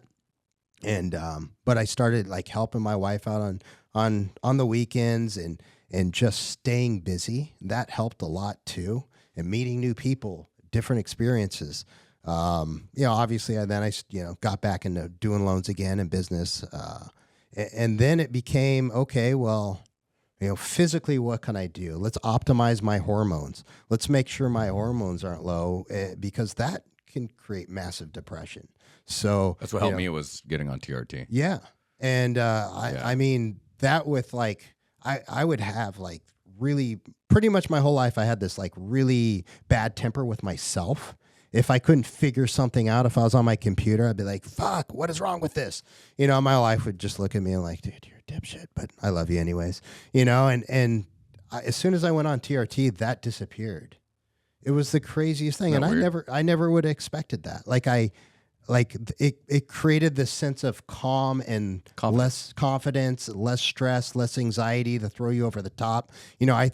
With my experience, how I look at having testosterone optimized, like if a man has the proper testosterone levels, if you ever watch those like 1960s, 1950 movies where that man's getting beat up by the girl and he's just, sorry, my dear, super calm. And just as she's freaking out, you got that freak out, you got that female energy freak out, and the man's super calm. That's testosterone right there, man. That's a prime example of how test should be for a man when it's actually operating in the right amounts, and a lot of problems these days are men have low testosterone. Boys have low testosterone because we have all these microplastics. We have everything out there suppressing our levels, and people don't even think about that. They go to their doctor and they say, put me on some antidepressants. The doctor's never going to check your hormone levels. Like let's make sure you're optimized. So that was kind of my approach, let's optimize my hormones. Let's do peptides. Let's make sure my body, my aches and pains are away. And then my brain, nootropics, started doing certain things, aniracetam, and just experiencing different nootropics for energy to get my energy up. Because when you're tired, that can really lead to depression too. So it's like, all right, let's make sure I have plenty of energy to live life. And so that's kind of where that's what I did for myself, and that probably can work for a lot of people. So, I don't know. So you're saying mind, right? Focusing on your mind, how you feel, right? Mm-hmm. Observe that, control your thoughts, check your hormone levels. I would say get into the gym, like movement. 1,000,000,000%. Get into some sort of movement. That was the first thing I did. I would add, I don't even know if you mentioned this, but talk about it. That I didn't do. And I'm doing it now. And I'm not saying, which, dude, I give you so much credit for coming here and just saying what you've been saying. Like, that takes a really strong man and person. And I know that because I didn't think that was something that could help me, is publicizing about my dad. Yeah. But being vulnerable is healing because you end up relating to other people that need your help. I've had people approach me of all different walks of life. I've had people approach me that say, like, hey, my brother was gay. My dad was this. My dad's been a crossdresser for years. I've had all kinds of people from different walks of life come to me, and they're like, dude, how do you, how did you deal with it? How did you not feel weird about those things? Like, my biggest fear was always becoming my dad. I thought it was like hereditary because I wanted to look up to my dad like he was this big, strong, person and this and that. My dad's that's just not my dad. Like, he is strong, but he's just feminine. Mm-hmm. So how do you... And you know what? How do you not let people fear? Because I didn't want to be perceived as that. But I think that's what I'm saying is everything that we've been through, all the ways that we learn to heal. If someone was feeling the same things, they would go through the sequence of events to find healing. And it's really cool because you told me about that about a month ago or so, and I never knew your situation with your father. And here you are, the super masculine guy, like tattoos, built, and then it's and my dad is trans, and you accepted that, and that's the most fucking important thing you could ever do is love your father exactly the way he is, and that's what's important, man. It's like his choices as an adult. It's different with maybe what they're doing to kids. That's. Kids want to be unicorns. Kids want to do I just had a conversation the other day with a friend of mine that her kid wanted to at 14 transition. And she's like, no, you're going to wait till you're 25. And if you still feel that way, go ahead. Which, yeah, dude, as an adult, make your choices. But we have to learn to truly love people exactly the way they are and accept them. That's the most important thing, dude. And I admire that about you. And that shows me who you are, bro. And that's I was just shocked, and it's you could be like, no, fuck that guy. It's, dude, what would that give you? Who are you being in life if that was your attitude? It's who would your dad think he raised if that was your attitude? That's amazing, bro. It really shows me who you are, man. Thanks, bro. Yeah, it's definitely been a struggle for me my whole life. Yeah. Even into my 30s, man. I know there's still people that struggle with all different types of things and scenarios they just can't control. And I think the biggest reason for me is because I didn't want to. I just did my idea. I always told my dad. I told my dad in the podcast the other day. It wasn't that you weren't a dad, right? And you couldn't be a masculine father. It was that you weren't a parent. You didn't have to. You could have been an alien. But if you were my parent and you were there for me when I needed you and you tried, but you couldn't help your feelings, that would have been different than the outcome that I received. And my dad said he tried, and my dad told me a lot of things I actually didn't know when I grew up. I didn't know. We had a really long talk. It was a great podcast. My dad got real emotional in it and stuff, and we had talked and stuff. And me and my dad have a better relationship now, probably because of it. That's awesome. And I'm not afraid to say it anymore. I remember I never told anyone about my dad, man. I used to, it was hidden. I used to tell people my dad was in prison. Really? I used to tell people, all Holy the time, my dad's in prison. Yeah, he's been locked up. What was he locked up for? Oh, I don't even want to talk about it. It's all personal. It was just all lies. Damn. And you know what's funny is that ain't healing, brother. Well, you know what's not healing is lying, because love ain't lies. That's what I mean. Love ain't lies. So I had to take what I knew would heal me, and that's just to give more love. And love is the healing of. That's the way you heal, is to learn to love. No matter how much hate you have in your soul, every time someone does something bad to me, man, that burns me or just screws me over, I just feel like maybe they needed the money more than I did. Maybe they needed that more than I did. Maybe I need to give more. You know what? I did something wrong. I'm going to give more. Every time someone hurts me or does something wrong, I just give more sacrifice. Give the shirt off my back. I'll give you money. Whatever you need. You need to talk to me, I'll do that. I sat in the sauna for an hour and a half, which is probably not good. Talking to kids that were talking about suicide the other day. Yeah. I was talking about something on the phone and they overheard me. We got in this long conversation. Long story short, this guy that was in the sauna was talking to me about how he came in here today to the gym and he needed a sign to move forward with something. Wow. And he was like, bro, this is it. And we were talking about coincidences and how we don't feel like there's coincidences. Wow. Unfortunately, like my dad happening to me is not a coincidence. That was planned by God. Unfortunately, what happened to you was planned by God. Everything that happened to us is planned by God. And there's a reason behind it. Maybe life isn't supposed to be as it is right now. Maybe it is as we see it is. You know what I'm saying? What is that term? Life is not as it is as you are.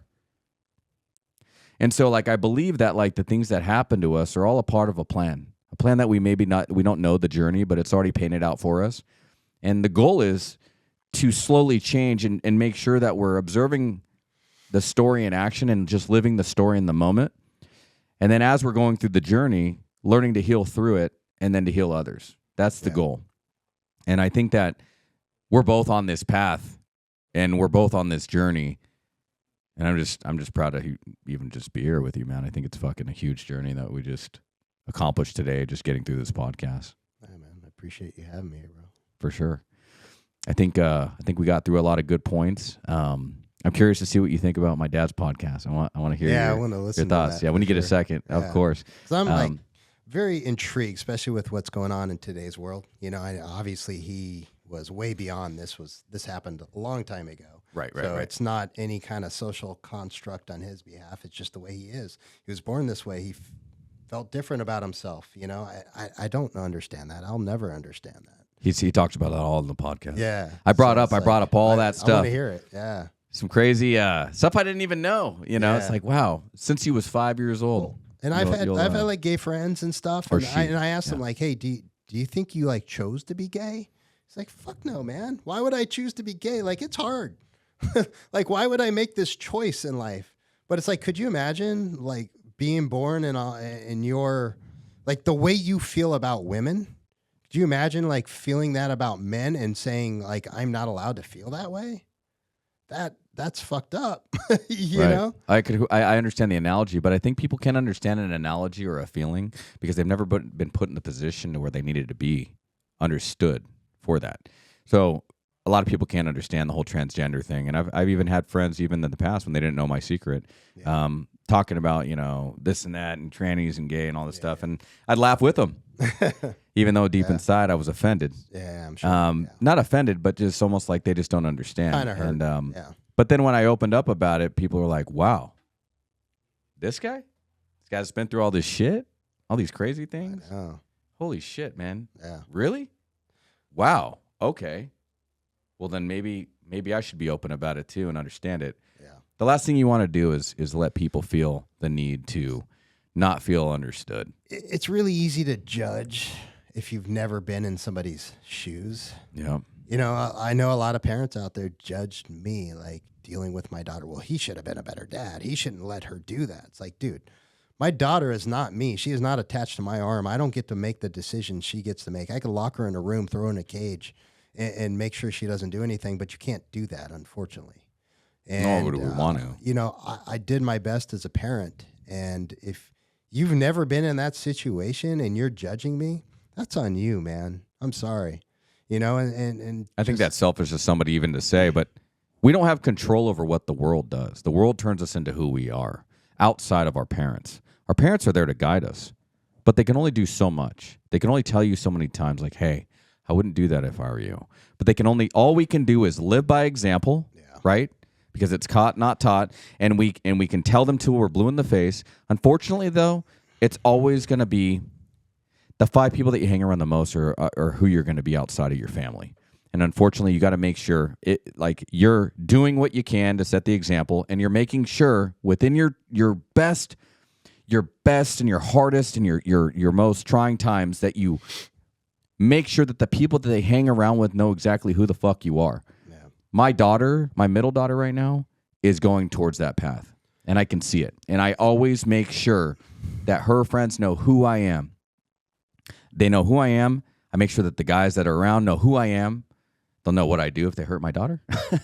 And they know exactly that I care. And that's all that people care about, because even though kids want to do funny things, and we were all a kid at one time, teenagers, adults, young adults, we know what they're going to do.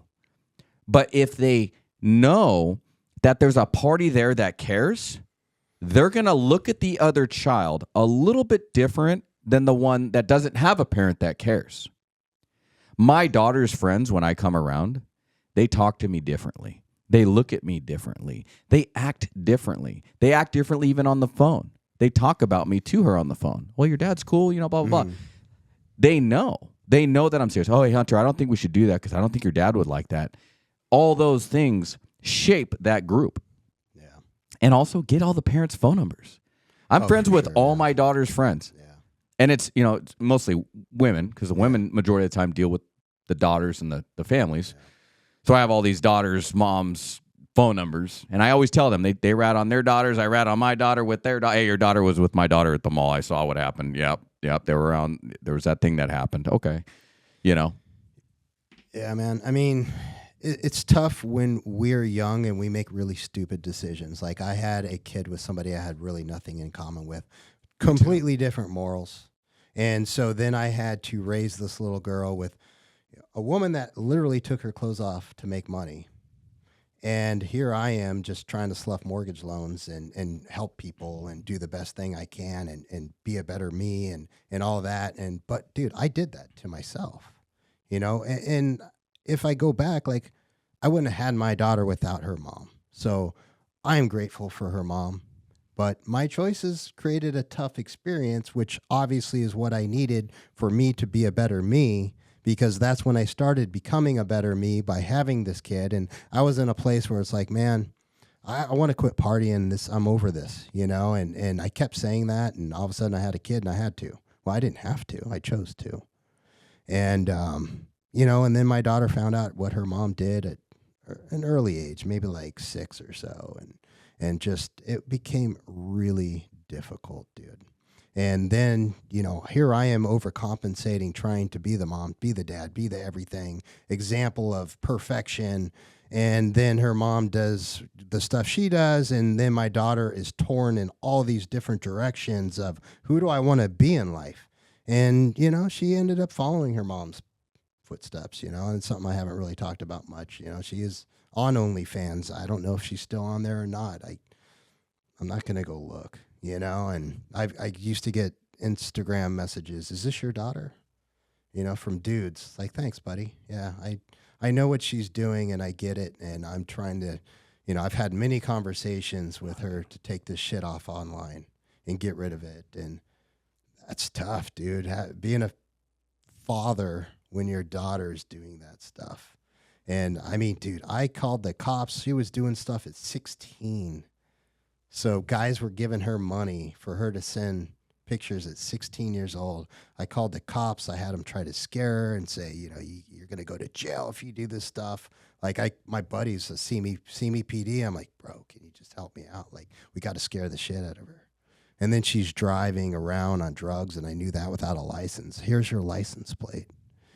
Fucking arrest her, dude. I can't get her to stop doing this shit. Maybe if you guys arrest her and make her do some kind of program, she has no choice. Maybe that'll save her life. Unfortunately, that didn't happen. God damn, man. I'm sorry. But it's like, it's interesting, I'm not a victim here, bro. Like, I chose this. I chose these experiences. I had to choose to make really bad decisions and like I would never do anything different because the relationship I had with my daughter till she was about 13, like, dude, we were so close, man. She was my everything. She was my world. I mean, she always was, even, through the hard times and everything. And I never, ever, ever stopped loving her, and she always knew that. And I don't have regrets. I can't go back and say I didn't give it everything, and I withdrew my love, and I was a piece of shit dad, because I know it wasn't. I know how much I loved her, and I know how much I showed her I loved her in every step of the way. And I think that's just something our daughters do. They tell us that. oh, all My the daughters time, still yeah. tell me the You same don't thing. love me. You don't love me. There's no way. Yeah. Like, Yeah, get she outta did. here. I mean, she did, and I'm like, oh, I'm I sorry always you tell feel my that way. daughters, action They shows know. love. Because when the shit really hit the fan, who would she call? It was her dad. Yeah, I had to go pick her up out of situations. I fought some boyfriends. Like there was everything, man. And it's that was the journey I chose, bro. Like I said, I'm not a victim. I had to go through these things to be a better me, and I had, I guess, to lose her to now connect more with God. And this is my journey I'm on, and I have to look at all the positives and stuff. Well, I think the journey that you're on is positive, man. And I think that the things that you've said have helped somebody today by relating that they're not alone. Yeah. I think that it will connect with somebody. And that's what my goal is every single time I jump on these things. Is if what I'm saying helps somebody else heal, then it's all worth it. And if that healing allows me to just become 1% better today, then it's all worth it. But I'm becoming better, not just for me, but for my daughters. Yeah. Well, because and just you having me here is helping me heal, because I'm actually talking about it. Hell yeah. Which I don't do a ton. Sometimes I step back and Yeah, say, if anyone "Am I knows Brandon, dealing he with don't talk a lot about. So this is a huge breakthrough, and I'm in complete awe right now, to be honest with you. So if you guys are watching this, because this will be on YouTube. Yeah. Um, Yeah, and I don't like making my life public, bro. No, and honestly, you've never even personally talked about some of this other stuff, and I can see relating to this on a lot of ways. I bet you there's a lot of people that are like, yeah, I'm dealing with the same thing with my kid right now. I think that's how we heal as humans, is knowing that, like, we're not alone. Like, life's a mirror, not a window, right? You're feeling the same thing and dealing with the same shit that I am. We're just not talking about it. Yeah. Like, let's just get it all out in the open. Yeah. Because for me, what I've been trying to do this whole time is just get guys to communicate more. Because men hold everything inside. That's why we die earlier. Because we hold everything in, because we're not allowed to have emotions. Mm-hmm. Well, guess what? Having emotions and realizing that I had them actually saved my life. Because if it wasn't for me connecting with how my brain works and how my feelings work, I would have been dead at 37. Dead. Dead. I would have been gone. There wouldn't be a Colt. My daughters would be doing whatever. My oldest daughter would probably have to go to her mom and her 9 kids. Yeah. Like, they wouldn't have a father figure. Who knows where they'd be today? But because I connected with emotions and I saw a different side, which is my goal, and that's always my message that I like to pass when I end these things, is that you're not alone. Everything is relatable. I've had several guests. I've had people of all different walks of life, former drug users, pastors, everything you could think of, and then some. People from all different sides of the equation. And all I keep seeing is the same thing, that people have gone through shit. And there's poor people that have been in here. There's rich people that have been in here. There's people with different walks and different situations all on the equation and all along the spectrum. But at the end of the day, we all take the same thing in, is we're all human. We all make mistakes, and we're all healing from something. For sure. And don't be a victim, man. Like, don't be a victim. That's not going to do pussy shit, bro. Yeah. That's the weak shit, man. Being a victim, you get nothing from it. You end up waking up 20 years from now, and you got nothing from it. And take responsibility. Take responsibility. Don't let that ego become too big, because you will never get anywhere with a big ego. Understand that you have faults, and take responsibility, and just let go. Let go of what hurts you. Let it go. Talk about it publicly, just like you are. This podcast is healing for both of us. Mm-hmm. a relatable subject. And I guarantee you, you've saved somebody's life today. Eventually, whether it be today or this thing eventually reaches somebody in a couple months, a year from now, someone goes, oh my God, that's the same story I'm dealing with. Boom. It's like that in itself like helps me feel better. Yeah, And I hope that it helps you guys. That's all I could wish for, man. If I could change one life, whatever, through an interaction, through an online interaction, whatever, I guess it's worth it. Amen. So, How can people get a hold of you, bro? I mean, Do you have an Instagram or something? Yeah, Instagram. Brandon. Someone wants to like Brandon Feco. Brandon.Feco on Instagram. Brandon.Feco, BRANDON. ON.FECO. Got it. Instagram. Brandon's a good dude. He's an open source. He does cold plunges, which is another subject. Maybe we'll talk more about that later. He's crazy with it. Actually, watch his videos. He's got a cool little Instagram. Guys, I'm sure you don't mind if anyone relates to you on this. They can private message you or something. Yeah, man. I'm always open, man. Whatever I can do to help anybody, dude. Cool. Brandon does mortgage loans. If you guys got any questions on loans and stuff like that, he'd love to help you with that. He's a good source. He's a trusting guy. That's one thing that I like to do is to work with people that I trust. He can definitely help you with that. Guys, reach out to him if you'd like. Other than that, as always, get up, get after it, and get some.